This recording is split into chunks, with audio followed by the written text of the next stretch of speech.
Mak Ayat Shah. Baginda turut dikahwinkan dengan adinda Sultan Iskandar Muda dan mendapat perkenan pulang ke Johor.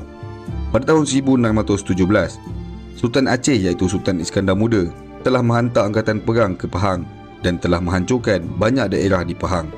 Raja Bujang telah melarikan diri ke Pulau Linggar, manakala Raja Ahmad, Raja Mughal, Puteri Pahang serta lebih kurang 10,000 orang Pahang ditawan dan dibawa ke Aceh. Seorang puteri dari kerabat di Raja Pahang iaitu Puteri Kamaliah telah dikahwini oleh Sultan Iskandar Muda di Aceh dan Puteri Pahang itu begitu masyhur dalam sejarah Aceh. Manakala Raja Mughal dijadikan anak angkat oleh Sultan Iskandar Muda dan kemudiannya dikahwinkan dengan anak Sultan Iskandar Muda iaitu Puteri Sri Alam. Sejak Aceh menakluk Pahang dan Raja Bujang yang telah melarikan diri ke Linggar, anak kedua marhum Sultan Abdul Ghafur telah kembali memerintah Pahang. Pada tahun 1636, Sultan Iskandar Muda mangkat dan diangkat Raja Mughal dari Pahang itu sebagai Sultan Aceh dengan gelaran Sultan Iskandar Thani. Sementara itu, wakil pembesar di Pahang telah datang membuat perjanjian damai dengan Sultan Iskandar Thani. Dan sejak itu, baginda beranggapan Pahang berada di bawah naungan Aceh. Maka berbaiklah pembesar Pahang dan kerajaan Aceh.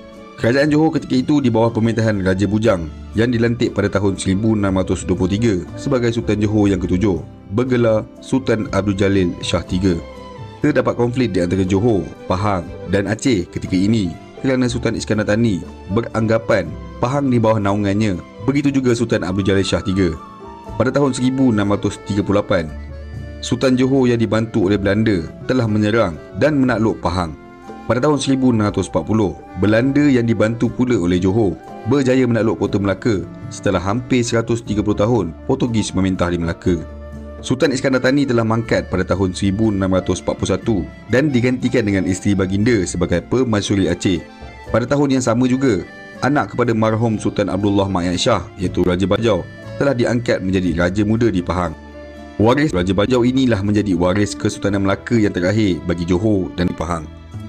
Anaknya iaitu Sultan Ibrahim Shah menjadi Sultan Johor Pahang ke-8 dan anak baginda iaitu Sultan Mahmud Shah II marhum mangkat di Julang menjadi Sultan Johor Pahang yang terakhir dari keturunan Kesultanan Melaka. Dalam video akan datang, Pahang diperintahkan oleh Raja Bendahara dari keturunan Tun Habib Abdul Majid dan timelinenya sama seperti video Kesultanan Johor saya sebelum ini. Dan selepas itu, di bawah pemerintahan Bendahara Wan Ahmad, bermulalah gelaran Sultan seterusnya menjadi Sultan Pahang moden yang pertama. Tetapi sebelum itu, perang saudara yang besar telah berlaku di atas konflik perebutan kuasa untuk memerintah Pahang.